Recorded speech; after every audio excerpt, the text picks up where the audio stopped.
Hi friends, you all are welcome to my YouTube channel You Can Experience. So friends, कैसे हो आप सब? Hope आप सभी अच्छी होंगी और आपकी प्रेपरेशन भी अच्छी चल रही होगी।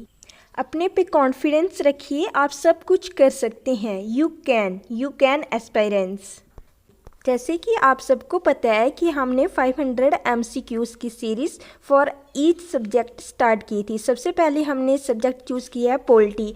तो हमने 100 क्वेश्चंस ऑलरेडी डिस्कस कर लिए हैं फर्स्ट 2 वीडियोस में। ठीक, सो जिसने भी पार्ट 1 और पार्ट 2 नहीं देखे हैं वो मैं डिस्क्रिप्शन में लिंक दे दूँगी, आप उधर से जाके वॉच कर सकते हैं। This is our part 3। इसमें हम 101 से लेके 150 तक क्वेश्चंस डिस्कस करेंगे। ठीक है, जैसे कि हम लक्ष्मीकांत बुक के चैप्टर वाइज MCQs डिस्कस कर रहे हैं। हमारे 11 चैप्टर्स हो गए थे, लेकिन chapter 7 fundamental rights and chapter 8 directive principles of state policy ये हमारे रह गए थे। तो इस वीडियो में हम इन दोनों चैप्टर्स के MCQs को डिस्कस करेंगे। And this video is not only important for JKPSC aspirants only but other state PSC and UPSC aspirants also because the pattern and the syllabus are same.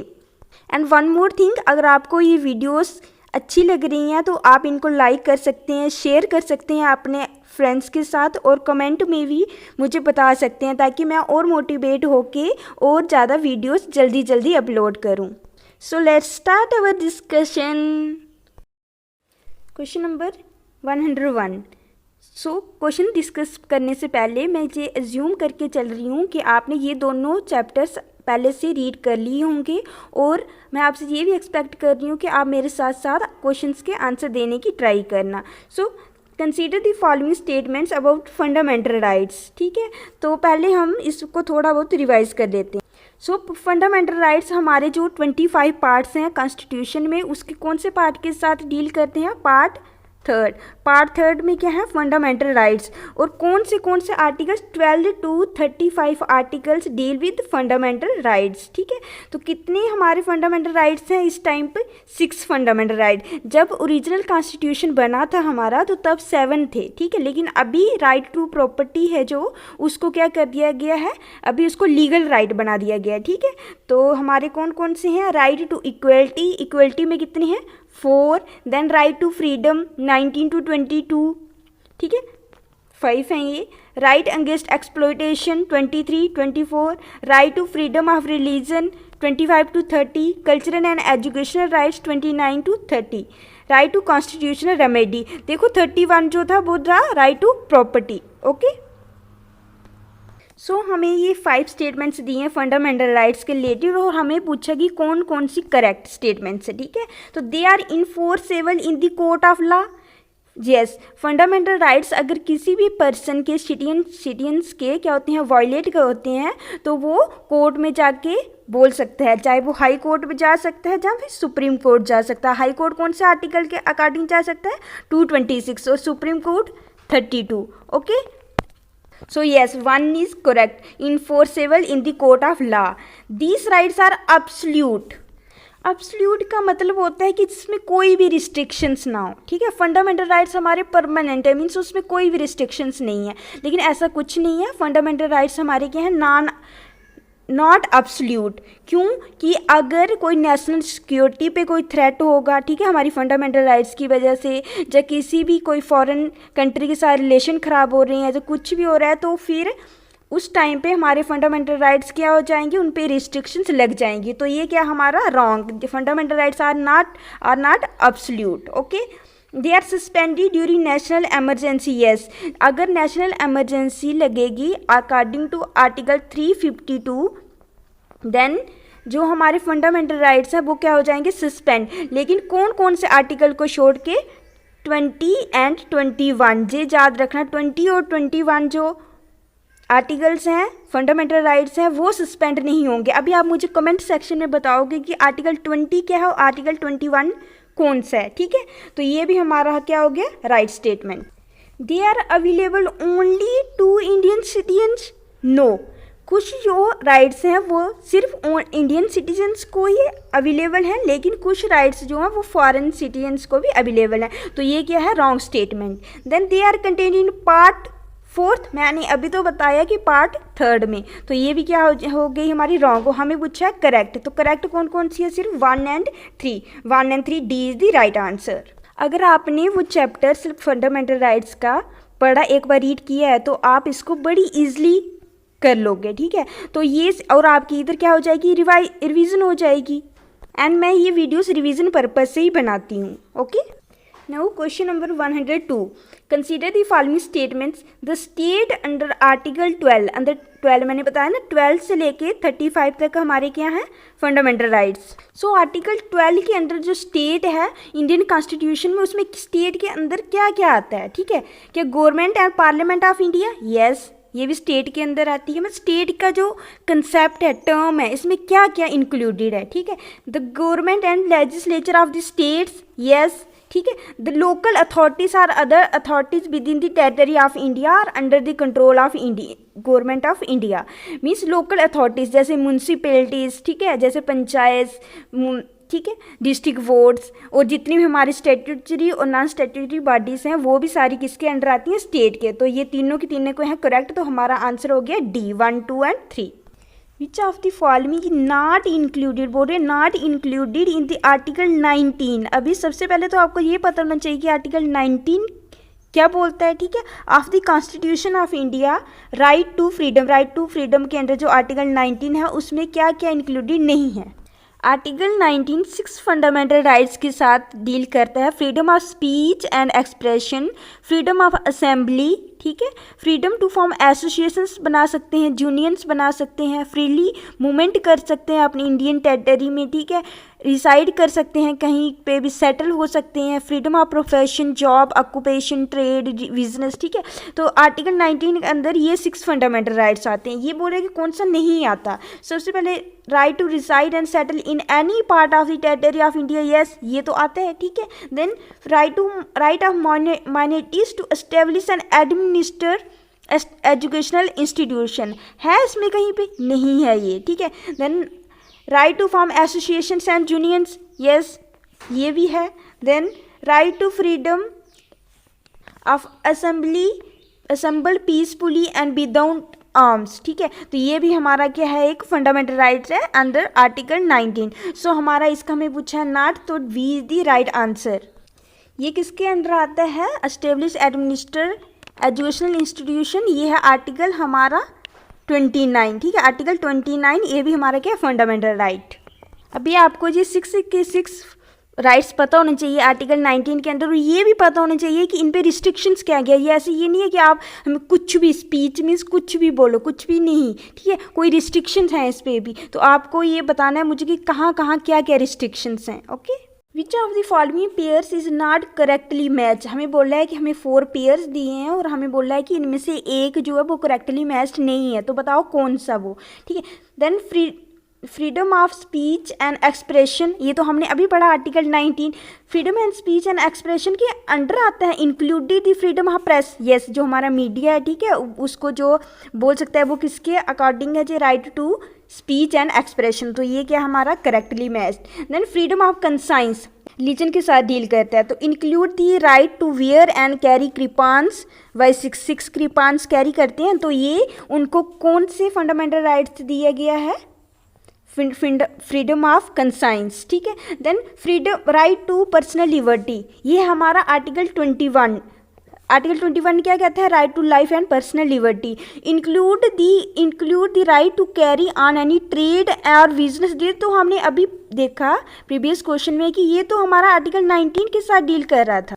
देखो freedom of profession, occupation, trade and business, so ये है 21, ये है हमारा 19। Then right to equality, equality किसके साथ deal करती है, नेचुरल जस्टिस, ये ठीक है। तो हमारे जो सी है वो क्या है, इनकरेक्टली मैच्ड, और हमें नॉट करेक्टली मैच्ड ही पूछा था।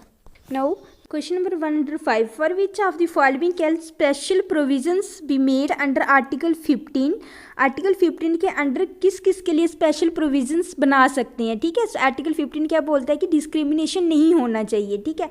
देन वुमेन्स एंड चिल्ड्रंस के लिए हम स्पेशल प्रोविजंस बना सकते हैं। ये नहीं है कि हम वुमेन्स के लिए अगर कोई स्पेशल प्रोविज़न बना रहे हैं तो सभी बोलेंगे कि नहीं हमारे साथ डिस्क्रिमिनेशन हो रहा है, वुमेन्स के लिए क्यों कर रही हैं। लेकिन ये भी तो देखना होता है ना कि इनइक्वलिटी कहाँ कहाँ है, ठीक है। उसको इक्वल करने के लिए हमें स्पेशल प्रोविजंस की ज़रूरत होती है। तो अंडर आर्टिकल 15 हम किन किन के लिए स्पेशल प्रोविजंस बना सकते हैं?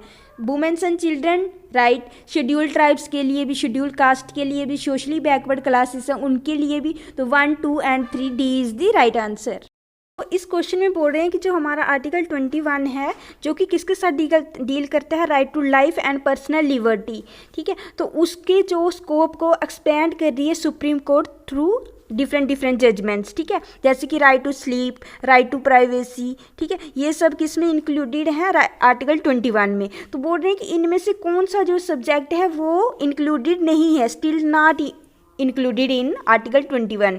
सो first right to good health, yes ये क्या हमारा राइट टू लाइफ है, ठीक है, right to good health. Then right of a wanted labour, wanted labour वो होती है जो कि फोर्स्ड लेबर होती है, ठीक है।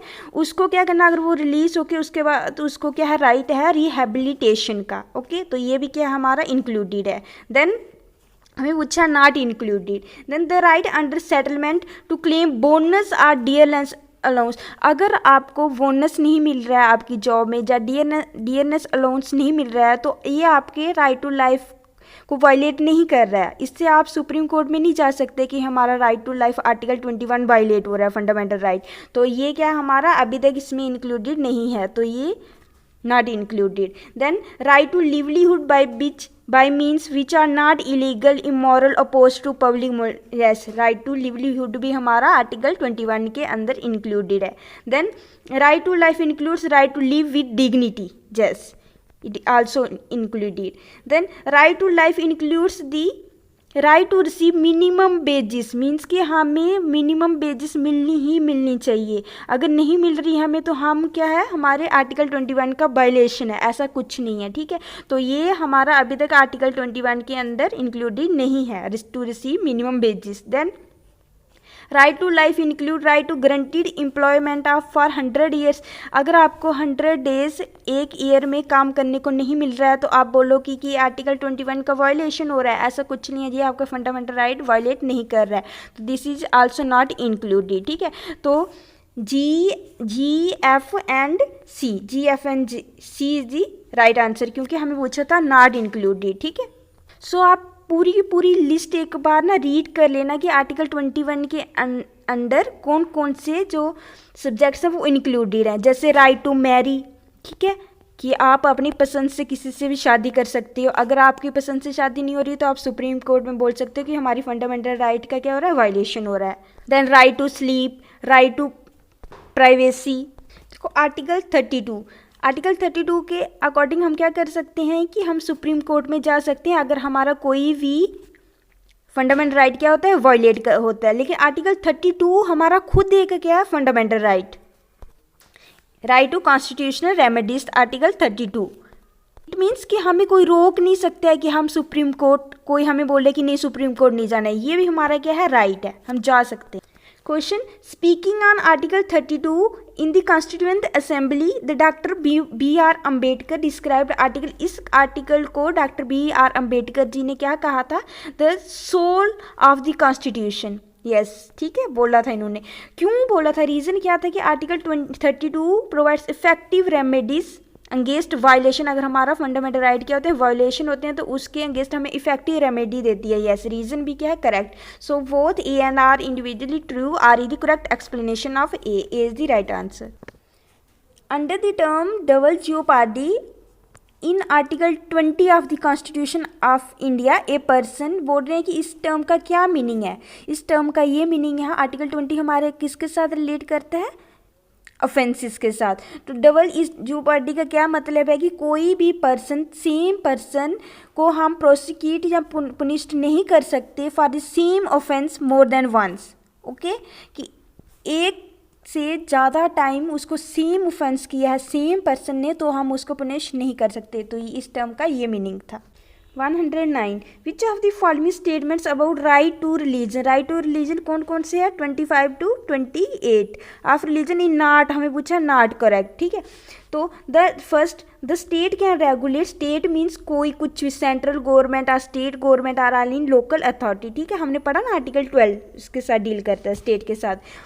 तो ये स्टेट हमारी रेगुलेट कर सकती है चाहे इकोनॉमिक, फाइनेंशियल, पॉलिटिकल और other secular activities which may be associated with religious practices, yes state can regulate.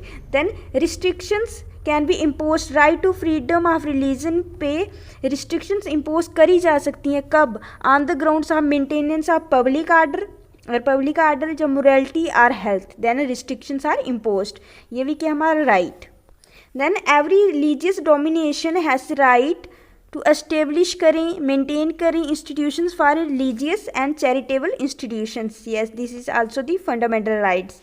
Then funds appropriated by the religious domination, किसी भी religious denomination ने अगर funds इकट्ठा किए हैं किसके लिए, for promote और maintain करना है उस particular religion को, तो उन funds को पर क्या है वो taxable है, ऐसा कुछ नहीं है, वो क्या नॉन टैक्सेबल। डी क्या हमारा रॉन्ग स्टेटमेंट, तो हमें पूछी थी not correct, D is the right answer.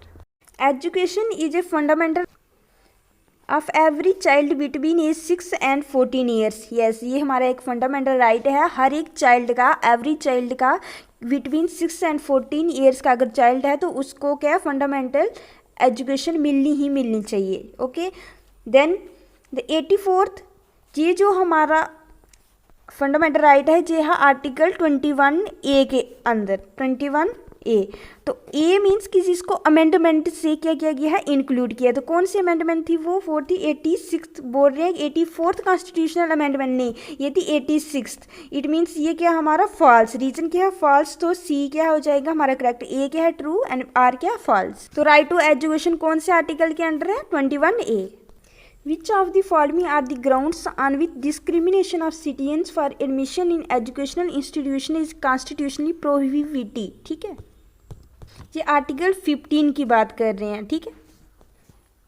अगर किसी भी सिटीजन ने किसी भी एजुकेशनल इंस्टीट्यूशन में अगर एडमिशन लेनी है तो उसको डिस्क्रिमिनेशन नहीं होना चाहिए, भेदभाव नहीं होना चाहिए, किस किस बेसिस पे, रिलीजन के बेसिस पे नहीं होना चाहिए, रेस के बेसिस पे नहीं होना चाहिए, सेक्स, प्लेस ऑफ बर्थ, ठीक है, तो ये क्या है दोनों ठीक हैं।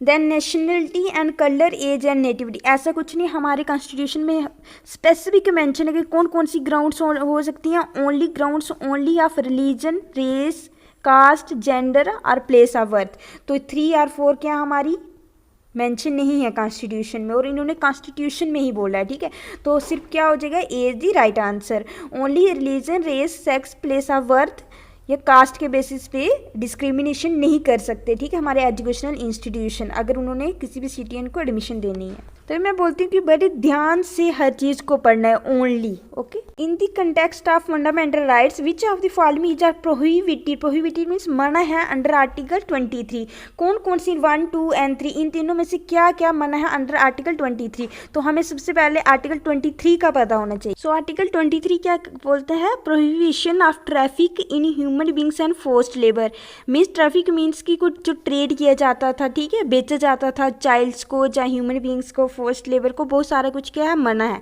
तो बोल रहे क्या क्या, child labour, no, child labour के साथ जो डिस्कस करता है वो है आर्टिकल 24, तो ये नहीं है हमारा आर्टिकल 23 के under. Then devadasi system, yes devadasi system आप मुझे बताओगे कि क्या होता है, ठीक है, पहले था भी नहीं है, ठीक है, इसको सर्च करना, देवदासी सिस्टम आर्टिकल 23 के अंदर इंक्लूडेड है, ठीक है। Then compulsory service for the public, जैसे कोविड-19 के टाइम को डॉक्टर्स मना नहीं कर सकते थे, उनको पब्लिक पर्पस के लिए उनकी क्या थी सर्विस उस टाइम पे कंपलसरी हो गए थे, तो ये नहीं बोल सकते कि हमारा फंडामेंटल राइट वायलेट हो रहा है, तो ये भी क्या है इसके अंदर इंक्लूडेड नहीं है, only two, C is the right answer.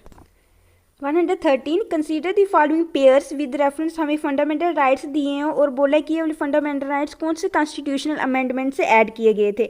First reservation, सबसे पहले तो आपको राइट टू एजुकेशन हुआ है वो 86th अमेंडमेंट से ऐड किया गया, ये तो मैंने अभी आपको बताया, येस, तो 3 क्या हो गया राइट, देन ए हो गया wrong. Then right to form cooperative societies, ये हमारा हुआ था 97th अमेंडमेंट एक्ट, ठीक है, तो ये हमारा 2 क्या हो गया, गलत। Then reservation in promotion, promotion में भी रिजर्वेशन एक फंडामेंटल राइट है, ठीक है, किसके लिए, SC और ST के लिए। कौन से अमेंडमेंट से इसको ऐड किया गया था, 77th अमेंडमेंट एक्ट 1995, तो this is the right, then D is the right answer, 1 and 3 only. 114 consider the following statements with respect to fundamental rights of the Indian Constitution.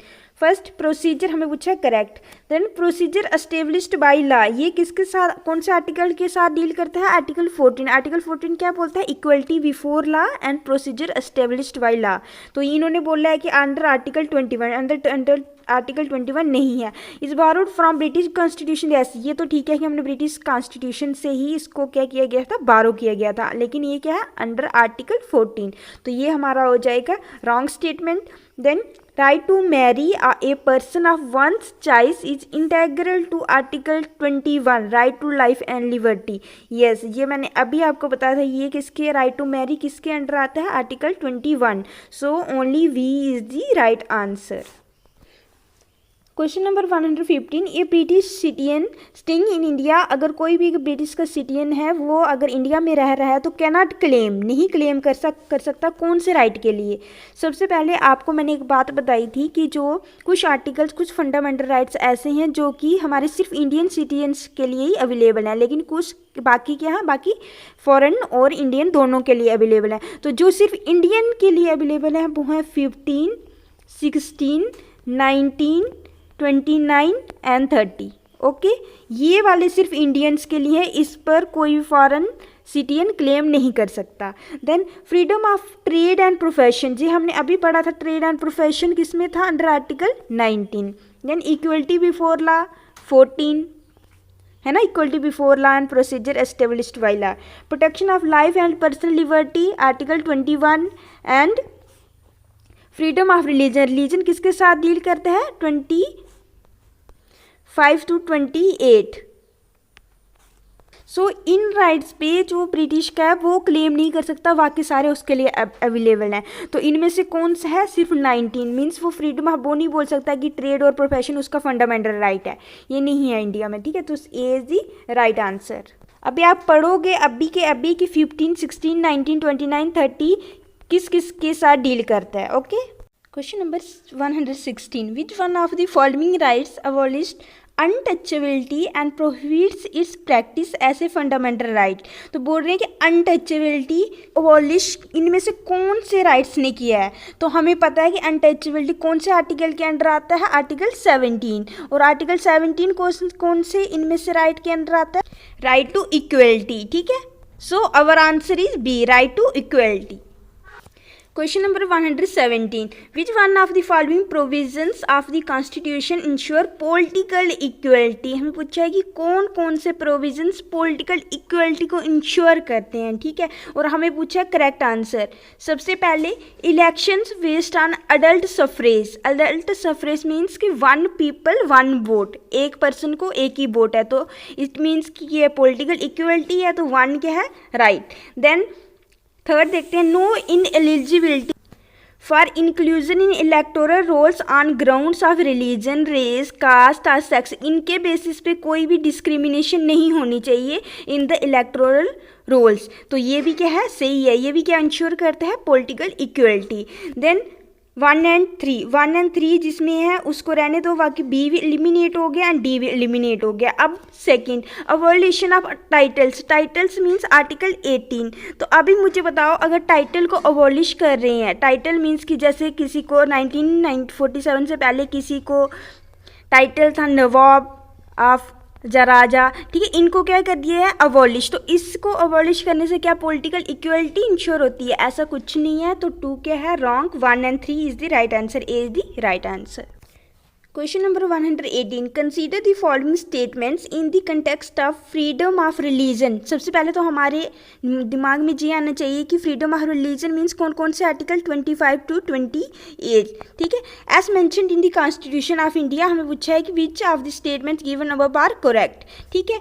तो फ्रीडम ऑफ, आपको ये 25 किसके साथ deal करता है, 26, 27, 28, इन सब का आपको पता होना चाहिए, okay. Then freedom of conscience, freedom of conscience है ना 25 के अंडर आता है ये, means that a person may choose any religion. Freedom of conscience का मतलब है कि किसी भी पर्सन को ये राइट है कि वो किसी भी रिलीजन को चूज कर सकता है, और may choose not to follow any religion, ठीक है, वो नहीं भी कर सकता है। तो वन क्या है, राइट डेफिनेशन है, ठीक है। Then freedom of religion is an unlimited right. No, मैंने पहले भी आपको बताया है कि फ्रीडम ऑफ रिलीजन क्या है, अनलिमिटेड नहीं है, इस पर भी रिस्ट्रिक्शंस लग सकती हैं। किस किस के बेसिस पे, अगर पब्लिक ऑर्डर, मोरालिटी, हेल्थ, ठीक है, अगर इनको ये वायलेट कर रहा है तो इसके ऊपर right to freedom of religion के ऊपर रिस्ट्रिक्शंस लग सकती हैं, ठीक है। तो 2 क्या है, रॉन्ग, क्योंकि इन्होंने बोला है अनलिमिटेड राइट है। No, this is limited right.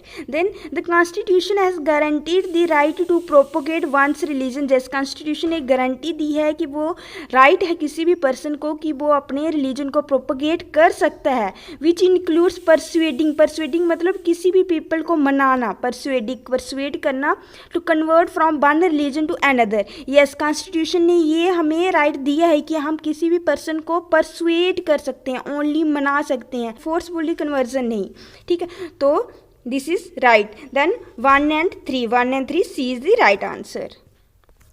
Question number 119, which one of the following statements, जी हमें जो 3 स्टेटमेंट्स दिए हैं, बोले कौन सी करेक्ट है in context of enforcement of article 32 under the Indian constitution.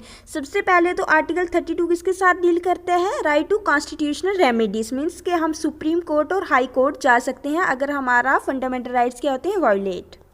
Supreme court कैसे जा सकते हैं, under article 32, and high court कैसे जा सकते हैं, under article 226, okay. The power of the supreme court, जो सुप्रीम कोर्ट की जो पावर है फंडामेंटल राइट्स के इन्फोर्समेंट के रिलेटेड, वो क्या है, ओरिजिनल है और एक्सक्लूसिव है।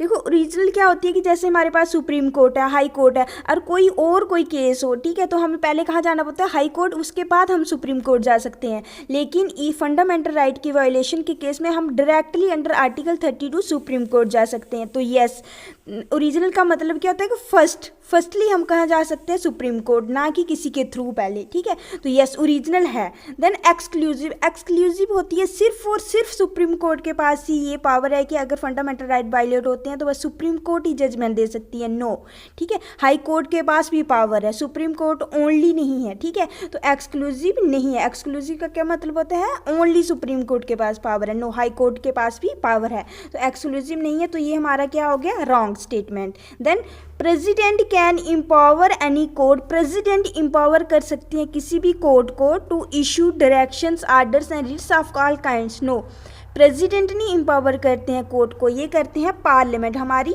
पार्लियामेंट। तो ये भी क्या हो गई, wrong statement. Then it can not be invoked to determine the constitutionality of any legislation unless it directly infringes any fundamental right. जैस, जब तक कि कोई हमारा फंडामेंटल राइट वायलेट नहीं हो रहा तब तक सुप्रीम कोर्ट कोई भी अपनी लेजिस्लेशन नहीं दे सकती है, क्योंकि अंडर आर्टिकल 32 आप सिर्फ तब भी सुप्रीम कोर्ट जा सकते हो अगर आपका फंडामेंटल राइट वायलेट हो रहा है, ठीक है, और किसी केस में नहीं। तो ये इसके लिए स्पेसिफिक कंडीशन क्या है कि फंडामेंटल राइट का इन्फ्रिंज होना जरूरी है, तभी सुप्रीम कोर्ट क्या कर सकती है, कॉन्स्टिट्यूशन ऑफ द लेजिस्लेशन को इन्वोक कर सकती है, ठीक है। तो हमारा 3 क्या है, right statement.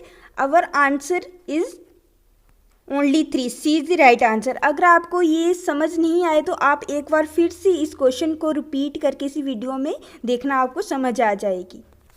Question number 120, which of the following are envisaged by the right against exploitation. अब राइट अगेंस्ट एक्सप्लॉयटेशन कौन से राइट्स में आता है, हमारे 23 and 24, ठीक है। बस ये दोनों आर्टिकल्स आते हैं अंडर राइट अगेंस्ट एक्सप्लॉयटेशन, ठीक है। तो हमें पूछा कि राइट अगेंस्ट एक्सप्लॉयटेशन और हमें पूछे correct answer.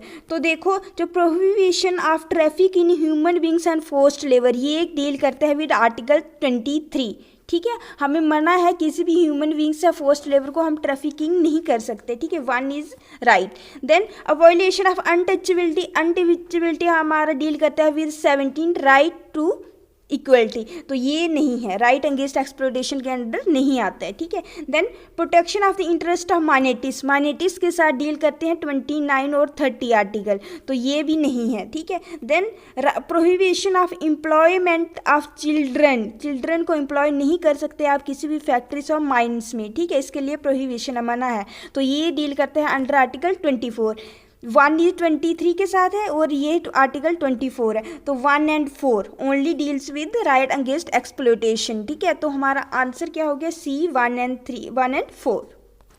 Question number 121, which of the following statements are true with regard to fundamental rights of the minorities in educational matters. तो माइनॉरिटीज इन एजुकेशनल मैटर्स के साथ कौन सा फंडामेंटल राइट है हमारा, आर्टिकल 30, ओके। आर्टिकल 30 क्या है हमारा, राइट ऑफ माइनॉरिटीज, जितनी माइनॉरिटीज है हमारे इंडिया में, ठीक है, वो उनको ये राइट है कि वो एस्टेब्लिश कर सकती हैं और एडमिनिस्टर कर सकती हैं अपने एजुकेशनल इंस्टीट्यूशंस को, ठीक है। तो फर्स्ट बोल रहा है हमारा the minorities has only the right to administer, only administer करने का उनको राइट है। नो, हमने अभी पढ़ा कि एस्टेब्लिश भी कर सकती हैं, तो ये क्या है, wrong. The minority has the right to establish and administer educational institutions, yes right. Then the right is absolute and no subject, not subject to any restrictions. मैंने बोला था कि फंडामेंटल राइट्स क्या है, नॉट एब्सोल्यूट है, absolute नहीं है, इन पे भी रिस्ट्रिक्शंस हैं, ठीक है, तो ये क्या है, false. Then reasonable restrictions may be imposed to promote efficiency और प्रिवेंट माल एडमिनिस्ट्रेशन को प्रिवेंट करने के लिए और एफिशिएंसी को प्रमोट करने के लिए रीजनेबल रिस्ट्रिक्शंस लगाई गई हैं, ठीक है, इन इस राइट पे, ठीक है। तो ये क्या हमारा राइट। देन हमें पूछा है true only 2 and 4 B is the right answer. 22 under the provisions of the Indian constitution a community can be declared as minority community, कैसे हम डिक्लेयर कर सकते हैं, on the basis of religion only, no, either religion और languages, या तो religion के basis पे हम उसको माइनॉरिटी कम्युनिटी डिक्लेयर कर सकते हैं या फिर लैंग्वेज के बेसिस पे, ठीक है। तो हमारा आंसर क्या हो जाएगा, वी।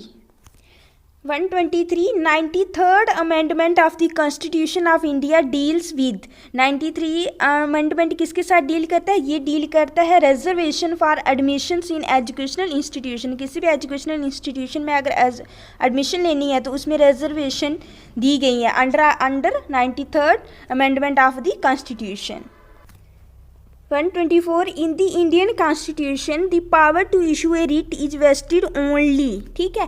अगर इंडियन कॉन्स्टिट्यूशन में रिट्स इशू करना किसको दी गई है पावर, देखो रिट्स कब इशू होती हैं, जब फंडामेंटल राइट्स हमारे वायलेट होते हैं, ठीक है। तो कौन कौन इशू कर सकता है रिट्स, सुप्रीम कोर्ट, ठीक है, supreme court under article 32 and respective high courts, ठीक है, स्टेट के जितने भी हाई कोर्ट्स हैं अंडर आर्टिकल 226, ठीक है। कितनी टाइप की रिट्स होती हैं हमारी, 5 टाइप्स की, और आप हमें मुझे कमेंट सेक्शन में बताओगे कि जी 5 टाइप की रिट्स कौन कौन सी होती हैं, क्योंकि ये वाला क्वेश्चन मैंने ऑलरेडी आपको करवाया। ये कहाँ पर करवाया, जब मैंने JKS के 2022 का प्रीवियस ईयर का क्वेश्चन पेपर सॉल्व किया था, ठीक है। अगर वो वाली वीडियोस आपने नहीं देखी है तो मैं डिस्क्रिप्शन में आपको लिंक दे दूंगी, आप उधर से जाके वॉच कर सकते। और ये जो 5 रीड्स का क्वेश्चन है जी JKS के प्रीवियस ईयर जो प्रीलिम्स हुआ था ना 2021, उसमें क्वेश्चन आया था ये वाला, ठीक है।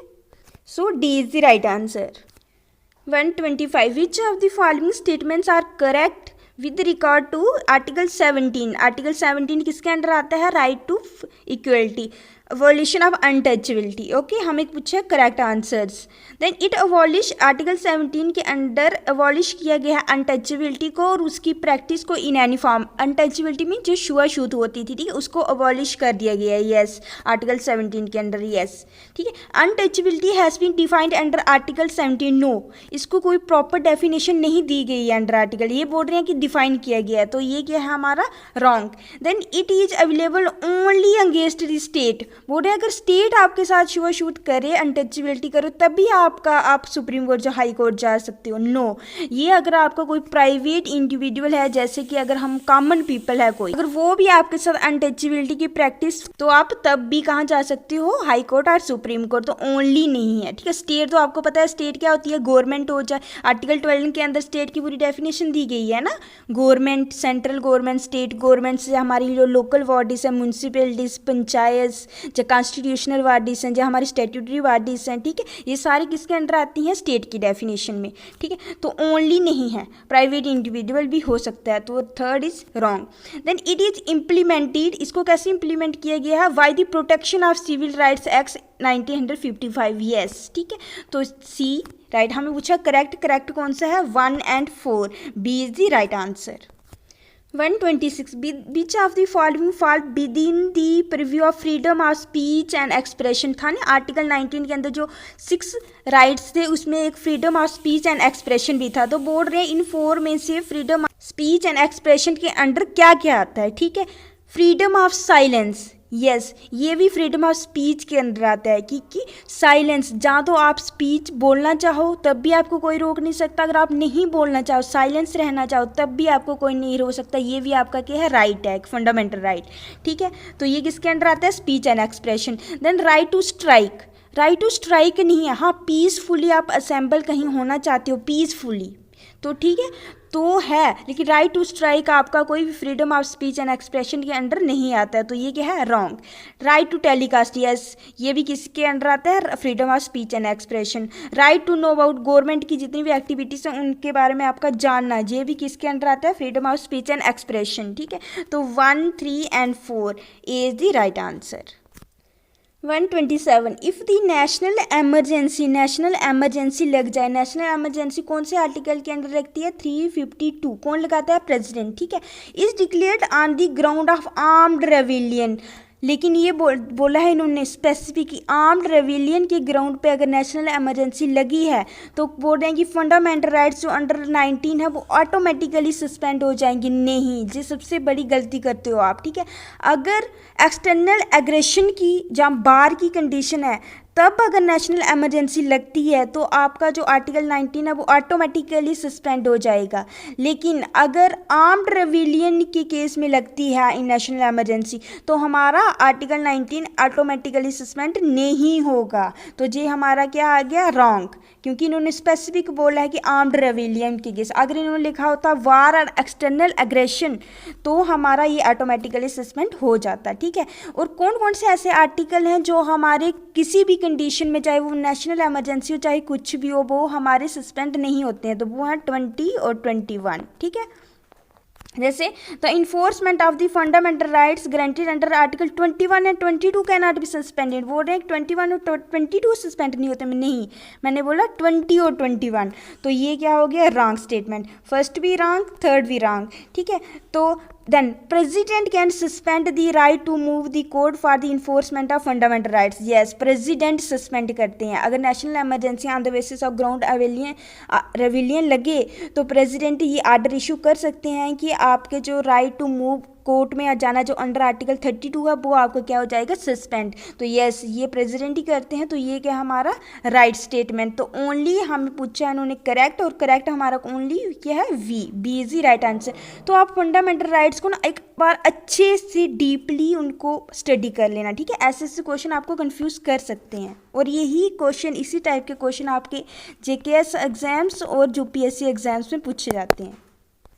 Question number 128, which of the following are correct, ठीक है, correct with reference to right to property, ठीक है। पहले ओरिजिनली हमारा राइट टू प्रॉपर्टी क्या था, अंडर आर्टिकल 31 फंडामेंटल राइट था, कौन से आर्टिकल के अंदर, 31। लेकिन अभी हमारा क्या हो गया है जी, एक लीगल राइट हो गया, तो 1 क्या है, राइट, लीगल राइट। तो अभी आप मुझे कमेंट सेक्शन में बताओ कि लीगल राइट अभी कौन से आर्टिकल के अंडर है, ठीक है। मैं भी तो देखूँ कि आप वीडियो को कितना देखते हो, ठीक है। Then 2, it can be curtailed by the ordinary law of parliament, yes, अभी तो हम ऑर्डिनरी लॉ से इसको क्या कर सकते हैं, कटल कर सकते हैं।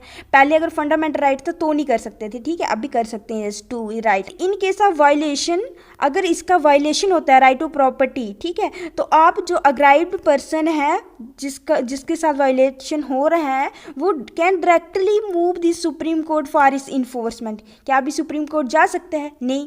सुप्रीम कोर्ट अगर जाना हो, ठीक है, डायरेक्टली अंडर आर्टिकल 32, उसके लिए कंडीशन आ गया आपका फंडामेंटल राइट वायलेट होना चाहिए, लेकिन ये तो लीगल राइट है, तो ये क्या हमारा रॉन्ग। तो हमें पूछा है करेक्ट आंसर कौन कौन सा हो गया? 1 and 2 A is the right answer. And ये भी आप मुझे बताओगे कि आर्टिकल कौन सा है अभी राइट टू प्रॉपर्टी के रिलेटेड और कौन से पार्ट में आता है अभी, ठीक है। क्वेश्चन नंबर 129, इसमें हमें रीड्स दिए हैं और उनके मीनिंग्स दिए हैं और हमें पूछा है कि इसमें से करेक्ट कौन सा है, ठीक है। तो सबसे मैच करना हमने। हैबिस कॉर्पस, ये क्या है? रीड्स, ठीक है, 5 रीड्स होती है ना, 4 दी हैं हमें। हैबिस कॉर्पस के मीन्स क्या होता है कि हमें बॉडी को प्रोड्यूस, मतलब किसी भी पर्सन को अगर डिटेन किया गया है, ठीक है, तो उसको विदिन 24 आवर्स के अंदर मैजिस्ट्रेट के सामने पेश करना होता है, ठीक है। तो ये कौन सा हमारा रीट है? Habeas corpus produce the body of a person, ठीक है। तो ए विद 4, तो वी एंड डी ऑटोमेटिकली क्या हो गया? एलिमिनेट हो गया, ठीक है। देन वी मैंडमस हमेशा ड्यूटी के साथ डील करता है, तो ड्यूटी वाला कौन सा है? ये command to perform duty, B with 3, then B with 3, दोनों वी विद 3 ही हैं, ठीक है। देन कोवारंटो होता है क्या? अथॉरिटी है आपकी, ठीक है, तो ये हो गया 1, what warrant or authority, D with 1 A is the right answer. तो सी किसके साथ हो गया? 2 certificately certified are to be made certain, तो ए क्या हो गया हमारा राइट आंसर। चलिए एक और क्वेश्चन प्रैक्टिस कर लेते हैं 130, ठीक है, 130 क्वेश्चन। देन इसमें भी हमें रीड्स दिए हैं, 4 रीड्स दिए हैं और इनकी इम्प्लीकेशंस के बारे में पूछा है, ठीक है। तो सबसे पहले आ गया मैंडमस, मैंने बोला कि मैंडमस जहाँ दिखे मतलब ड्यूटी, ठीक है, duty direction to an official for the performance of duty, ठीक है, ए विथ 1, तो वी और डी क्या हो गया? ऑटोमेटिकली एलिमिनेट हो गए। हैबियस कॉर्पस मीन्स बॉडी को विद इन 24 आवर्स मैजिस्ट्रेट के सामने पेश करना है, मीन्स कि इलीगली डिटेन्ड पर्सन, कोई भी इलीगली डिटेन्ड ना हो पर्सन, ठीक है, उसको रोकना है। तो हैबियस कॉर्पस किसके साथ डील करता है? विद 2, ठीक है। तो हमारा सी भी एलिमिनेट हो गया, ए आ गया हमारा ऑटोमेटिकली राइट आंसर, ठीक है। तो सी क्या हमारा 3, सी विद 3। देन सी सर्टोरेडी क्या होता है कि किसी भी केस को ट्रांसफर करना, कोई इंटीरियर कोर्ट है टू दी हायर जुरिस्डिक्शन, मतलब जैसे हाई कोर्ट का जो केस है वो कहाँ ट्रांसफर कर देना? सुप्रीम कोर्ट, ठीक है, इसको बोलते हैं सर्टियरी। देन क्योबरंटो मतलब क्या? अथॉरिटी है। Calling upon one to show by what authority does he hold or claim ये फ्रेंचाइज आर ऑफिस, किसी भी ऑफिस को वो क्लेम करे कि वो उसका है, तो क्या अथॉरिटी है उसकी, तो ये किसके साथ डील करते हैं? डी को warranto, D with 4 A the right answer. Question number 131 दी, अभी हम क्वेश्चंस करेंगे directive principles of state policy से, ठीक है। अभी जो हमारे नेक्स्ट 20 क्वेश्चन होने वाले हैं वो किससे होने वाले हैं? DPSPs, एंड DPSPs हमारे आर्टिकल 36 to 51 के साथ डील करती है। फंडामेंटल राइट्स कहाँ से कहाँ थे? 12 to 35, ठीक है। और फंडामेंटल राइट्स हमारे किसके कौन से पार्ट के अंदर आते थे? 3rd। और हमारा जो DPSP से जी आएंगे पार्ट 4th के अंदर, ठीक है। तो अभी हम करते हैं क्वेश्चन। तो बोल रहे हैं कि जो the directive principles of state policy are enumerated in part 4th of the constitution from article 36 to 51। In this regard the framers हैं जो कॉन्स्टिट्यूशन बनाने वाले, जिन्होंने कॉन्स्टिट्यूशन को फ्रेम किया है, उन्होंने कहाँ से इंस्पिरेशन डिराइव की है, ठीक है। द इरिस कॉन्स्टिट्यूशन जैसे जो DPSPs है वो इरीलैंड के कॉन्स्टिट्यूशन से लिए गए हैं, yes 1। Then instrument of instructions enumerated in the government of India act 1935, yes 1935 में जो इंस्ट्रूमेंट ऑफ इंस्ट्रक्शन से वहाँ से भी इन्होंने इंस्पिरेशन ली है, ठीक है। देन गांधीयन आइडियोलॉजी, यस ये तो ऑफकोर्स ये तो है ही है, ठीक है। Then freedom struggle of India, yes freedom struggle से भी ली है इन्होंने इंस्पिरेशन। तो 4 के 4 क्या है? करेक्ट, हमें पूछा करेक्ट आंसर, सो हमारा आंसर क्या हो जाएगा? D 1 2 3 and 4। 132 assertion any individual affected due to violation of the DPSPs, अगर DPSPs का अगर वायलेशन होता है तो वो कोर्ट नहीं जा सकता, यस ये तो क्या है? ठीक। क्यों नहीं जा सकता? क्योंकि ये जस्टिसेबल नहीं है। जैसे फंडामेंटल राइट्स क्या थे? जस्टिसेबल थे, और आप सुप्रीम कोर्ट हाई कोर्ट जा सकते थे और सुप्रीम कोर्ट हाई कोर्ट्स क्या कर सकती थी, रीट्स इशू। लेकिन ऐसा कुछ नहीं है डीपीएसपी की केस में, ठीक है। तो ये क्या है, नॉन जस्टिसेबल। तो A both A and V are true and correct R E the correct explanation of A is the right answer. 133 consider the following statements of DPSPs are, DPSPs क्या हैं, नॉन अमेंडेबल, क्या इनको हम amend नहीं कर सकते, या नहीं, हम इनको अमेंड कर सकते हैं, डीपीएसपीज को इजीली कर सकते हैं, ठीक है। तो ये हमारी क्या है, wrong. Then not enforceable by any court, yes ये तो अभी हमने पढ़ा कि इन्फोर्सेबल नहीं है by any court. Then fundamental in the governance of any state, yes अगर स्टेट को, गवर्नमेंट को अगर कोई भी अपनी पॉलिसीज बनानी है तो डीपीएसपीज को उनको ध्यान में रखना होगा, ठीक है। तो ये क्या है, सही है। तो 2 and 3 are the right answer, B and not amendable 1 नहीं है इसमें, ठीक है। मेरी वीडियोस में आपको इजी क्वेश्चन भी मिल जाएंगे और डिफ़िकल्ट, क्योंकि मैंने क्वेश्चंस को इस तरह से अरेंज किया होता है कि आपकी पूरी की पूरी लक्ष्मीकांत, पूरी की पूरी पोलिटी रिवाइज हो जाए। अगर आपने एक बार पढ़ी है ना, उसके बाद मेरी वीडियोस देखोगे ना एमसीक्यूज वाली, कि आपको पूरी पूरी रिवाइज हो जाएगी, ठीक है। तो question number 134, makers of our constitution, जिन्होंने कॉन्स्टिट्यूशन को बनाया है, उन्होंने डायरेक्टिव प्रिंसिपल को नॉन जस्टिसेबल बनाया है, ठीक है, कि आप सुप्रीम कोर्ट नहीं जा सकते। क्यों? क्योंकि उस टाइम पे 1947 के टाइम पे क्या था कि डाइवर्सिटी, हमारी इंडिया में डाइवर्सिटी बहुत है और बैकवर्डनेस थी कंट्री में, acting as a blockage of their implementation. इसलिए उन्होंने क्या एक्ट करी थी, ब्लॉकेज, इसलिए उन्होंने क्या किया, डायरेक्टिव प्रिंसिपल्स को नॉन जस्टिसेबल बनाया। यस ये क्या है, correct. Then at the time of independence India had inadequate financial resources, yes तभी आज़ाद हो रहा था और उस टाइम पे इतनी फाइनेंशियल कंडीशन भी हमारी अच्छी नहीं थी कि हम डीपीएसपी को क्या करें, जस्टिसेबल बनाएं, ठीक है। तो ये भी क्या है हमारा राइट आंसर। तो both 1 and 2 are correct. Question number 135, which of the following not the objective, ठीक है। तो कौन सा नहीं है, to establish a welfare state, ये तो है, ठीक है। To ensure a socio economic justice, yes ये भी है। पॉलिटिकल जस्टिस कौन देता है, फंडामेंटल राइट्स, ठीक है। और सोशल इकोनॉमिक जस्टिस कौन प्रोवाइड करता है, directive principle of state policy. Then to establish a religious state थोड़ी बनाना कोई ऑब्जेक्टिव है इसका, तो ये क्या हमारा wrong. Then to establish a secular state, yes जिसमें हर एक रिलीजन को इक्वली हम ट्रीट करें। Then C is the right answer, क्योंकि हमें पूछा है not the objective. Question number 136, the directive principles of state policy have been useful to India because, क्यों यूजफुल है, they are intended to fill in the vacuum in part third. आप part third को देख के पहले ही गलत कर दोगे, लेकिन यह गलत नहीं होगा, ठीक है। दे आर, पहले इसको पूरा रीड करो, they are intended to fill the vacuum in part third जो फंडामेंटल राइट्स में जो वैक्यूम रह गया था उसको कौन फिल करता है, directive principle of state policy. कैसे, बाय प्रोवाइडिंग सोशल और इकोनॉमिक राइट्स प्रोवाइड करता है, क्योंकि फंडामेंटल राइट्स तो सिर्फ हमें पॉलिटिकल राइट्स प्रोवाइड करते हैं, तो सोशल और इकोनॉमिक राइट्स कौन प्रोवाइड करता है, directive principle of state policy. तो ये हमारा था करेक्ट स्टेटमेंट, ठीक है, क्योंकि ये पार्ट थर्ड में जो भी वैक्यूम रहता है उसको क्या करता है, फिल, कौन, DPSPs. Then they help courts को हेल्प करते हैं DPSPs in exercising their judicial review, yes judicial review में क्या करते हैं, help. Then they enable the opposition, जो अपोजिशन पार्टीज होती हैं उनको ये अनेबल करता है कि to exercise influence and control over the operation of the government, yes जो हमारी गवर्नमेंट होती है जो कि इस टाइम पे क्या होती है, रूल कर दी है, तो उसमें उसको अपोजिशन क्रिटिसाइज कर सकता है कि अगर उसने क्या किया है कि डीपीएसपीज को अपनी पॉलिसी में नहीं लाया है, ठीक है, डीपीएसपीज को वो क्या कर रहे हैं, इग्नोर कर रहे हैं, तो अपोजिशन उनको क्रिटिसाइज कर सकती है हमारी यूनियन गवर्नमेंट को।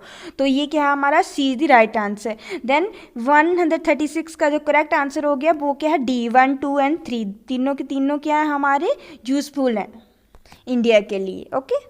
अभी डीपीएसपीज हमारी क्या 3 टाइप्स के होते हैं, एक होते हैं गांधीयन प्रिंसिपल्स, ठीक है, गांधीयन प्रिंसिपल के बेसिस पे बने हैं, एक बने हैं सोशलिस्टिक और तीसरे बने हैं लिबरल, ठीक है।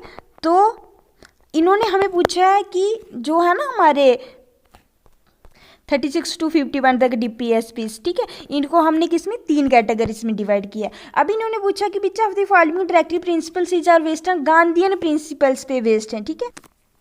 First, to promote equal justice and to provide free legal to the poor, ठीक है, इक्वल जस्टिस देना है और फ्री लीगल एड देनी है पुअर को, लेकिन ये गांधीयन प्रिंसिपल पे नहीं, ये है सोशल, ठीक है, socialistic principle. Then to raise the level of nutrition, nutrition के लेवल को क्या करना है, इंक्रीज करना है, और स्टैंडर्ड ऑफ लिविंग है जो पीपल का, उसको भी क्या करना है, इम्प्रूव करना है, तो ये भी हमारा सोशल है, ठीक है, सोशलिस्टिक DPSP है। Then to organise village panchayat, yes village panchayat Gandhian है, गांधी जी ने बोला था कि विलेज पंचायत को ऑर्गेनाइज करो and endue them with necessary powers, दो उनको अथॉरिटी दो ताकि वो अपने फंक्शंस कर सकें एज ए सेल्फ गवर्नमेंट, ठीक है। तो 3 क्या है हमारा right, B is the right answer, इन्होंने हमें करेक्ट आंसर ही पूछा था। क्वेश्चन नंबर 138, डायरेक्टिव प्रिंसिपल्स जो पार्ट 4 था, इन्होंने अभी हमें पता क्या पूछे, सोशलिस्टिक आइडियोलॉजी पे कौन कौन से डायरेक्टिव प्रिंसिपल्स बेस्ड हैं, ठीक है।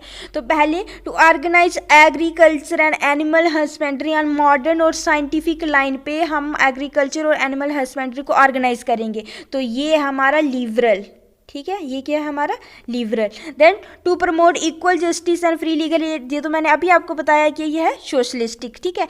Then to secure right to work, right to work को सिक्योर करना है, एजुकेशन को और पब्लिक असिस्टेंट को इन केस ऑफ अगर अनएम्प्लॉयमेंट है, ओल्ड एज है, सिकनेस है, डिसेबलमेंट है, तो ये भी हमारा क्या है, सोशलिस्टिक आइडियोलॉजी पे बेस्ड है। Then to make provisions for just and humane conditions of work and maternity leave, yes, ठीक है, तो ये भी क्या हमारा सोशलिस्टिक, तो हमारा 2, 3 and 4 B is the right answer. Question number 139, with reference to the uniform civil code, uniform civil code हमारे कौन से आर्टिकल के अंडर आता है DPSP में, 44, ठीक है। तो यूनिफॉर्म सिविल कोड की अभी इंडिया में बात भी चल रही है, कंसीडर द फॉलोइंग स्टेटमेंट्स और करेक्ट स्टेटमेंट बताओ। Under article 44 of the Indian constitution the state shall impose UGCC, uniform civil code को इम्पोज कर सकती है स्टेट, ठीक है, throughout the territory of India, yes, ठीक है, कर सकती है। At present Goa is the only state with uniform civil code, या सिर्फ और सिर्फ गोवा में भी ही अभी तक UCC क्या है, प्रेजेंट है, ठीक है। तो हमारे दोनों के दोनों क्या है, हमारे right statements, both 1 and 2 is the right answer. Question number 140, which of the following directive principles was added by the 42nd Constitutional Amendment Act 1976? देखो 42nd और 44th Amendment 1978 से कुछ DPSPs को ऐड किया गया, ठीक है। तो हमें पूछ रहे हैं कि 42nd अमेंडमेंट से कौन कौन से किए गए हैं। First, to secure opportunities for healthy development of children, इस क्वेश्चन को ना अच्छे से करना क्योंकि ऐसा क्वेश्चन बड़ी बार रिपीट हो जाते हैं जी एग्जाम्स में क्वेश्चन, ठीक है, ऐसा question. To secure opportunity for the healthy development of children, yes, इसको 42nd अमेंडमेंट से ही ऐड किया गया था, ठीक है, हेल्थी डेवलपमेंट हो चिल्ड्रंस की, ठीक है, तो ये क्या है, right. Then to promote equal justice मिले, ठीक है, और provide free legal aid to the poor, ठीक है, तो ये भी हमारा 42nd अमेंडमेंट से ही ऐड किया गया था। ये कौन सा है, सोशलिस्टिक आइडियोलॉजी पे based. Then to minimum inequalities in income, income में जो इनइक्वलिटीज हो रही है, मतलब कि ऐसे होता था पहले कि वुमेन्स और मेन को अलग अलग इनकम दी जाती थी सेम वर्क के लिए, ठीक है, तो ये जो इनइक्वलिटीज थी इनकम में, इनको मिनिमाइज किया जाए, उनके स्टेटस में, उनकी फैसिलिटीज़ में, उनके अपॉर्चुनिटीज़ में, ठीक है, तो ये हमारा ऐड किया गया था 44th अमेंडमेंट से, ठीक है, तो ये हमारा आ गया रॉन्ग क्योंकि हमें पूछा 42nd। Then to promote the development of the Hindi language, ऐसा कुछ नहीं है, ठीक है, तो ये हमारा है wrong. Then 1 and 2 A is the right answer. Question number 141, consider the following pairs, हमें ये प्रोविजंस दिए हैं और हमें बोल रहा है कि कौन सी कंट्री से हमने अडॉप्ट किए हैं। देन फंडामेंटल राइट्स, ये तो सभी को पता है जी, हमने किया है USA से, तो 1 क्या हो गया, रॉन्ग, 1 रॉन्ग, ठीक है। Then directive principles of state policy, ये तो हमने अभी देखा इरीलैंड से, तो 2 के हमारा right. Then cabinet form of government हमने कहाँ से लिया है, ब्रिटेन से लिया है, तो 2 and 3 A is the right answer, correctly matched ही पूछा था हमें। Question number 142, which of the following roles played by directive principles of state policy, ठीक है, हमें पूछा correct answer. Then they facilitate stability and continuity, yes, ये क्या करते हैं, स्टेबिलिटी और कंटिन्यूटी प्रोवाइड करते हैं, किसमें, डोमेस्टिक और जो फॉरेन पॉलिसीज होती हैं, चाहे वो पॉलिटिकल स्फीयर में हो, चाहे इकोनॉमिक में, चाहे सोशल में हो, तो उसमें क्या प्रोवाइड करते हैं, स्टेबिलिटी और कंटिन्यूटी। कौन, directive principles of state policy, yes, right, then they are supplementary to the fundamental rights, जैसे हो सकते हैं सप्लीमेंट्री फंडामेंटल राइट्स, क्योंकि ये क्या करते हैं, जो गैप्स हैं उनको फिल करते हैं, ठीक है। तो 2 is the right. They serve as a political manifesto, yes, जब भी कोई पॉलिटिकल पार्टीज क्या करते हैं, इलेक्शंस लड़ती हैं, तो वो एक मैनिफेस्टो बनाती हैं और उसमें वो directive principle of state policy को इंक्लूड करती हैं कि हम ये इस डायरेक्टिव प्रिंसिपल्स को आपको फुलफिल करेंगे। तो यस, ये क्या सर्व करते हैं, directive principles as a common political manifesto. तो 3, then 1, 2 and 3 is the right answer. 143, it is described as a novel feature of the Indian Constitution. It is meant for promoting the idea of social and economic democracy. जैसे ही आपको ये दिख गया social and economic democracy, इनको novel features बोलते हैं और they seek to establish welfare state बनाने को बोलते हैं। तो इनमें से जो पैसेज है, अब वो पैसेजेस किसके साथ डील कर रहा है, तो ये हमें सभी को पता है, D directive principles of state policy. Question number 144, in which of the landmark cases, ये जो हमें केसेस दिए गए हैं, तो सुप्रीम कोर्ट ने डिस्क्राइब किया कि जो Indian constitution is found on A bed rock of the balance होना चाहिए किस किस के बीच में, बिटवीन फंडामेंटल राइट्स और directive principle of state policies में। तो कौन से केस में सुप्रीम कोर्ट ने ऐसा बोला था, तो ये बोला था हमारा C, Minerva mill versus union of state 1980 के केस में, ठीक है। Question number 145, which of the following is the real guiding factor है स्टेट के लिए to meet social needs and establish करे न्यू सोशल ऑर्डर। तो सोशल एंड इकोनॉमिक राइट्स के साथ कौन डील करता है, directive principles of state policy. Then question number 146, which one of the following is not directive principle of state policy in the constitution of India. तो to organise village panchayat, yes, ये तो क्या हमारा fundamental directive principle of state rights है, ठीक है। Then uniform civil code, ये भी हमने देखा। Then separation of judiciary from executive, ये भी क्या है, fundamental rights under article 50, this one is 44 and this is 40।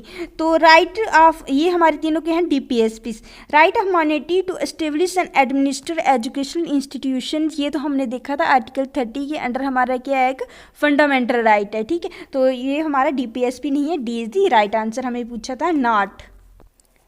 Question number 147, with respect to directive principles of state policy which one of the following pairs is not correctly matched नहीं है। To secure just and humane conditions of work and maternity leave, yes, ये क्या है, 42 के अंदर ही है।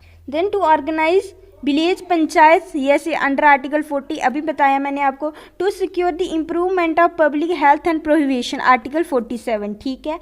Of intoxicating drinks, drugs, ठीक है, इंजूरियस टू हेल्थ है जो उनके लिए क्या है, प्रोहिबिशन है, तो अंडर आर्टिकल 47 नहीं है ये।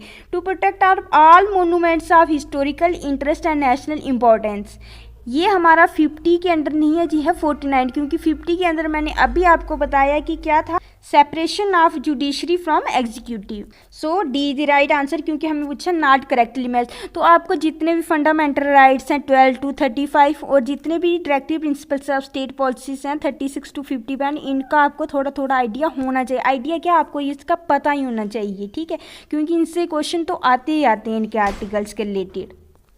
Question number 148, which of the following is are correct, हमें करेक्ट पूछी है, ठीक है।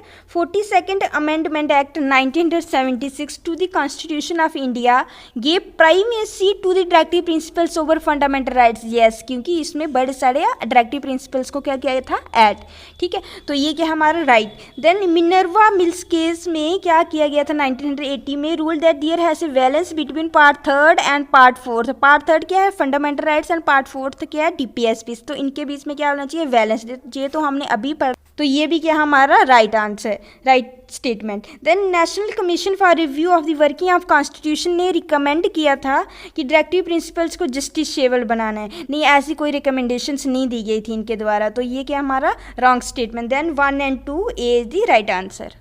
Question number 149, assertion it is a legal और कॉन्स्टिट्यूशनल ड्यूटी है, ड्यूटी, देखो ड्यूटी वर्ड लिखा है स्टेट की, ठीक है, to provide legal aid to the poor, poor को लीगल एड प्रोवाइड करें, यस, ड्यूटी है, नहीं है कि इनको बस प्रोवाइड करनी ही करनी है, लेकिन इनको ये ड्यूटी बनती है, जैसे हमारी फंडामेंटल ड्यूटीज़ है ना कि हमें ये चीज़ें करनी है, लेकिन हम अगर हम नहीं भी करें तो हमें कोई इसमें सज़ा नहीं मिलेगी, लेकिन इससे हमारा बिहेवियर शो होगा कि हम एक मॉरली और एथिकली एक अच्छे पर्सन है अगर हम अपने फंडामेंटल ड्यूटीज़ को अच्छे से करते हैं, ठीक है। ऐसे ये स्टेट की क्या लीगल और कॉन्स्टिट्यूशनल ड्यूटी है कि to provide legal aid to the poor, ठीक है। No one shall be denied justice by reason of his poverty, जैस क्योंकि कोई भी पर्सन ऐसा नहीं रहना चाहिए कि जिसको पॉवर्टी की वजह से उसको जस्टिस नहीं मिला, ठीक है। तो ये क्या है, A both A and R true and R is the correct explanation of ए।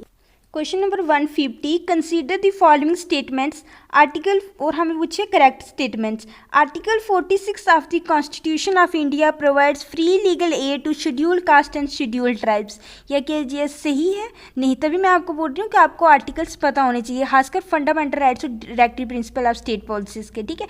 तो ये जो ये free legal aid to scheduled caste and scheduled tribes ये है under article 39A, okay. Then Article 44 of the Constitution provides for promotion of cottage industry.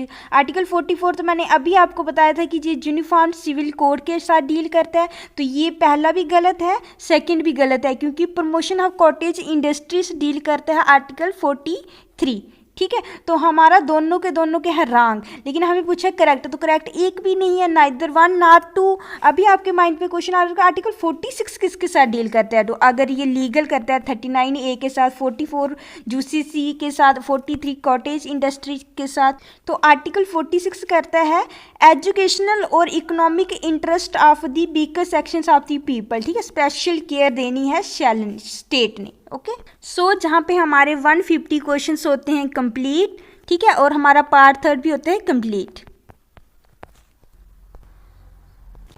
अगर आपको ये मेरी वीडियो अच्छी लगी है तो आप अभी के अभी लाइक करो, ताकि मुझे भी पता चले कि कितने लोग मेरी वीडियोस को पसंद कर रहे हैं, और कमेंट भी ज़रूर करना ताकि मैं और इम्प्रूव कर सकूं। अपने फ्रेंड्स के साथ भी शेयर करें ताकि उनको भी हेल्प हो जाए, एंड अपनी प्रिपरेशन को ऐसे ही जारी रखिए। All the very best, till then take care, have a nice day, bye bye bye.